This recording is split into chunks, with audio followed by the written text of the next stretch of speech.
네, 캠벨 생명과학 시판 함께 공부하고 있는 이정민입니다. 자, 이제 오늘 5장 거대 생체 고분자 물질 수업 들어가실 건데요.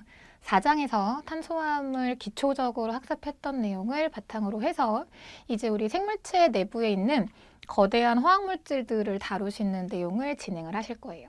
자, 근데 본격적으로 그 물질들 들어가시기 전에 거대 분자라고 하니까 제가 첫 시간부터 말씀을 드렸지만 생물체 내에서 뭔가 구성이 된다라고 할 때 막 뭘 모은다고 되는 게 아니고 체계적으로 하나씩 단계적으로 엮여나가야 된다라고 말씀을 드렸잖아요. 자, 그래서 거대 분자를 만든다라고 하는 경우에 우리 이제 4가지 거대 분자 공부하실 건데 탄수화물, 지질, 단백질, 핵산 요 4가지 공부하실 건데요. 4가지 거대 분자들이 공통적으로 가지고 있는 성질이 있습니다. 자, 무슨 성질이냐면 기본 단위체가 있어요. 탄수화물이면 단당, 단백질이면 아미노애시드, 핵산이면 뉴클레오타이드, 지질이 조금 특이한 놈이긴 한데 그 녀석은 뭐 글리세롤하고 뭐 3개의 뭐 패티애시드 같은 것들을 이용을 해서 기본 단위가 있고요. 중합이라고 하는 거는 화학적으로 합쳐지는 것 중에서 똑같은 것들이 합쳐지는 것, 중복화학이라고 생각하시면 되거든요.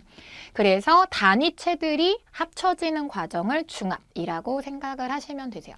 그래서 생물체 내부에서 거대 분자를 만드는 방식은 기본적인 단위체들이 중합을 통해서 만들어진다라고 생각을 하시면 되시고요. 탄수화물, 단백질, 지질, 핵산 전부 다 여기 얘기하는 폴리머, 중합체의 한 종류라고 생각을 하시면 되십니다. 자, 폴리머란 용어는 조금 익숙해지시는 게 좋을 것 같아요. 조만간 우리 공부할 내용을 위해서라도. 자, 그래서 이 단위체를 가지고 중합체를 만들 때 그러면 어떻게 연결하는지가 중요하잖아요. 제가 물 공부할 때 한번 말씀드린 적이 있는 얘긴데 생물체 내부에서 물질을 연결을 하기도 하고 부수기도 하는데 연결하건 부수건 언제나 관계 있는 물질이 물입니다.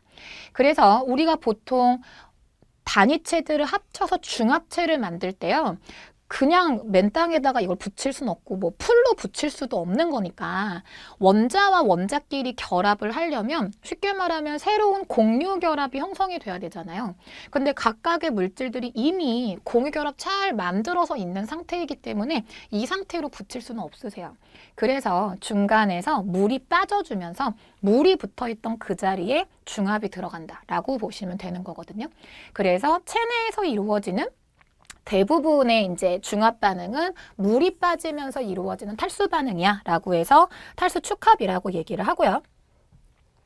자, 그 탈수 축합 방법으로 이루어진다고 보시면 되고 반대로 분자들을 쪼갠다라고 하는 경우에는 아까 들어갔던 그 물을 이제 빠졌던 물을 넣어야지 합쳐질 수 있을 거 아닙니까? 그렇죠? 그래서 가수, 물을 더한다고요. 물을 합치면서 이제 물질들을 분해하는 작업이 이루어진다라고 보시면 되세요.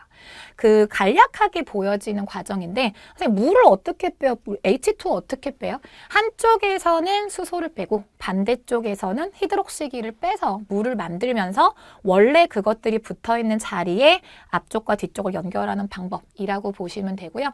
여기는 지금 폴리머에다가 모노머를 연결하는 방법이 나와 있는데 폴리머끼리 연결되기도 합니다. 그래서 이런 식으로 탈수 축합이 이루어지고 가수분해 마찬가지. 원래 이제 붙어있던 놈들인데 이거 다시 떼려면 물 넣어야 되잖아요. 그렇죠? 그래서 물을 넣어서 분해하는 그림이 나타나고 있습니다. 실제로 이제 중합체에는 몸에 굉장히 많아요. 단백질 종류만 보셔도 10,000종이 넘거든요. 그래서 우리 몸에 단백질뿐만이 아니라 뭐 탄수화물, 지질 종류 엄청 많은데 그 엄청 많은 중합체를 구성하는 기본 단위는 액에 40 내지 50종. 그렇죠? 그런데 왜 기본 단위가 4, 50종이 있으면 이거 조합의 문제인 거 아닙니까? 그렇죠? 그래서 조합이 들어가게 되면 굉장히 다양한 종류를 만들 수 있고요. 그 중합체 종류라고 하는 것이 다양한 게 개체 간 차이라는 건 무슨 얘기냐면 우리가 가지고 있는 리보솜이란 단백질이 있는데 리보솜 단백질이 우리가 갖고 있는 거 하고요. 세균이 갖고 있는 거하고 달라요.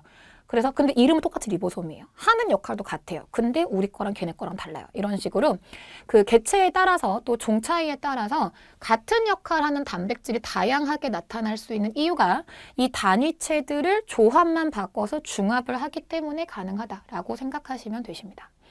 자, 그래서 제가 미리 말씀드렸지만 오늘 공부하시게 될 고분자 화합물 총 4가지라고 보시면 되시고요. 탄수화물, 찌질, 단백질, 핵산. 자, 그리고 이 거대 화합물 중요한 거 제가 4장 때 말씀드렸는데 지금 말씀드린 이 탄수화물, 지질, 단백질, 핵산이 전부 다 뭐랑 관련이 있느냐면 생물체 내부에서 에너지를 만든다거나 저장한다거나 운반한다거나 이런 것들과 관련되어 있는 에너지 관련 물질들입니다. Life is energy. 굉장히 중요하잖아요. 그렇죠? 그래서 우리는 이 4가지에 대한 얘기를 먼저 시작을 하실 겁니다. 탄수화물 먼저 보실게요. 자, 탄수화물은 기본 단위체가 이제 단당이라고 하는 물질이고요.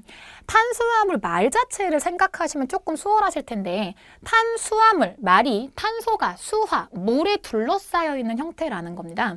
그래 선생님 어떻게 탄소가 물에 둘러싸입니까? 탄소를 중심으로 해서 물을 구성하고 있던 수소와 히드록시기가 양옆에 붙어주면 이게 탄소가 물에 둘러싸이는 방법이세요.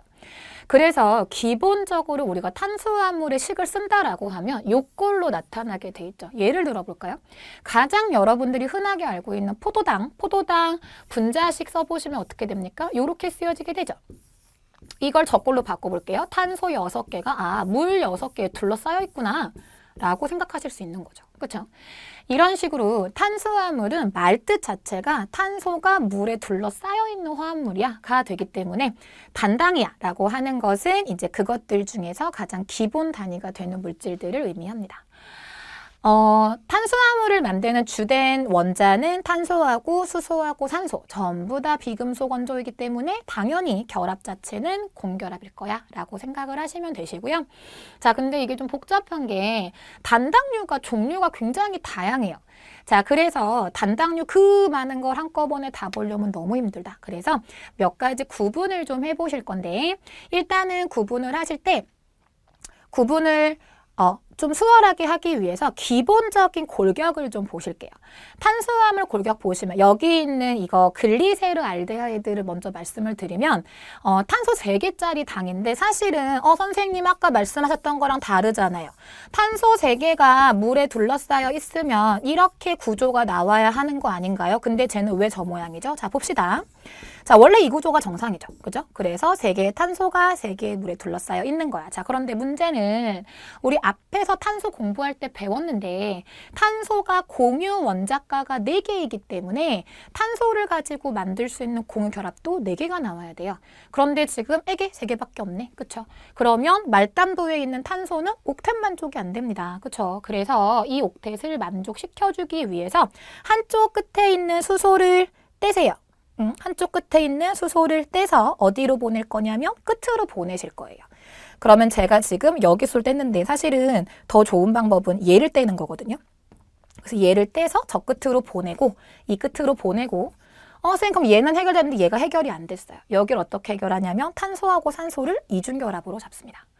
자, 그렇게 하면 선생님 이거 지난 시간에 본 것 같은데요. 그렇습니다. 카르보닐기가 말단부에 제시가 되어 있기 때문에 이 말단부 작용기가 지금 뭐가 됐냐면 알데히드, 그 포밀기가 되신 거예요. 자, 그래서 탄수화물의 기본 골격을 보시면 물에 둘러싸여 있는 탄소들과 말단부에 보시게 되면 카르보닐기를 가지고 있는 포밀기, 알데히드기가 형성이 되어 있는 상태인 건데 문제는 이 카르보닐기의 위치가 반드시 끝일 필요가 없다라는 겁니다. 제가 아까 말씀드렸던 것처럼 얘한테 필요한 수소를 꼭 얘가 줄 필요는 없잖아요. 그렇죠? 그러면 맨 처음 기본 구조에서 보셨을 때 탄소 3개에 물이 이렇게 둘러싸여 있었는데 이렇게 물이 둘러싸여 있었는데 이번에 끝단부에 있는 탄소들이 뭔가 불안정해 보여서 수소를 공급을 해줄 건데 그 수소를 끝에 있는 탄소가 공급해 주는 게 아니고 가운데 있는 탄소가 공급을 해준다면 어떻게 되겠어요? 지금 맨 마지막에 붙었던 수소가 떨어져 나오겠죠. 그렇죠? 산소는 붙어 있는 상태에서 뗀 수소를 어디에 붙입니까? 여기.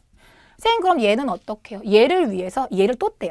그러면 저 수소가 이쪽으로 떨궈져 나올 거고 그러면 구조가 어떻게 될 거냐면 지금 말단부에 있는 탄소들은 수소를 붙이게 된 상태에서 아까 그 산소만 여기 붙어 있게 되겠죠? 걔를 이중결합으로 잡는다. 그러면 이 구조도 가능하다라는 겁니다. 그래서 지금 제가 말씀드린 것처럼 탄수화물의 기본 골격을 그리면 말단부 탄소들 결합선이 하나가 비잖아요. 그걸 채우기 위해서 어떤 방법을 쓰느냐에 따라서 약간 구조가 달라지게 되어 있어요. 그래서 탄수화물 기본 골격을 보시면 특징이 일단은 물에 둘러싸여 있기 때문에 수산기가 여러 개 있다는 거. 이게 하나의 특징이고요. 또 하나는 카르보닐기가 이렇게 끝에 있건 중간에 있건 어디 있건 한 개는 갖는다는 거. 이게 굉장히 중요한 특성인데, 자, 여기 끝에 카르보닐기를 가지면 얘는 포밀기라고 말씀을 드렸고, 중간 부분에 들어오면 이거는 케톤기라고 해서 다른 작용기가 됩니다. 자, 그래서 우리가 단당류 종류가 워낙에 다양하다 보니까 단당류를 구분하실 때 어떤 방법을 쓰느냐면 이 카르보닐기가 어디에 있느냐에 따라서 말단부에 있으면 이물질은 알데히드가 되잖아요. 그렇죠? 그래서 카르보닐기가 말단부에 있는 탄수화물은 알도스라고 얘기를 하고, 가운데 부분에 있어서 케톤기의 작용기를 갖는 단당은 케토스라고 해서 일단은 카르보닐기 위치가 어디냐에 따라 크게 두 개를 구분을 해요. 그리고 탄소 개수가 몇 개냐에 따라서 3개면 3탄당, 4개면 4탄당, 5개면 5탄당 이렇게 구분을 하는데, 생물체 내부에 있는 단당류들은 끽해봤자 7개가 최대. 그래서 생물체 내부에 있는 건 3탄당부터 7탄당까지 가능하다라고 생각을 하시면 되십니다. 그래서 우리가 단당을 구분을 할 때요, 일단은 큼직하게 두 개의 알데히드끼를 갖느냐 케톤끼를 갖느냐에 따라서 알도스와 케토스로 구분을 하고요. 그리고 탄소가 몇 개냐에 따라서 뭐 3탄당, 4탄당 이런 식으로 구분을 한다는 거. 그래서 여기 지금 나와 있는 단당류들은 지금 생물이 가지고 있는 탄수화물 단당류 중에서 가장 간단한 형태의 알도스와 케토스가 제시가 되어 있습니다. 탄소 3개짜리요.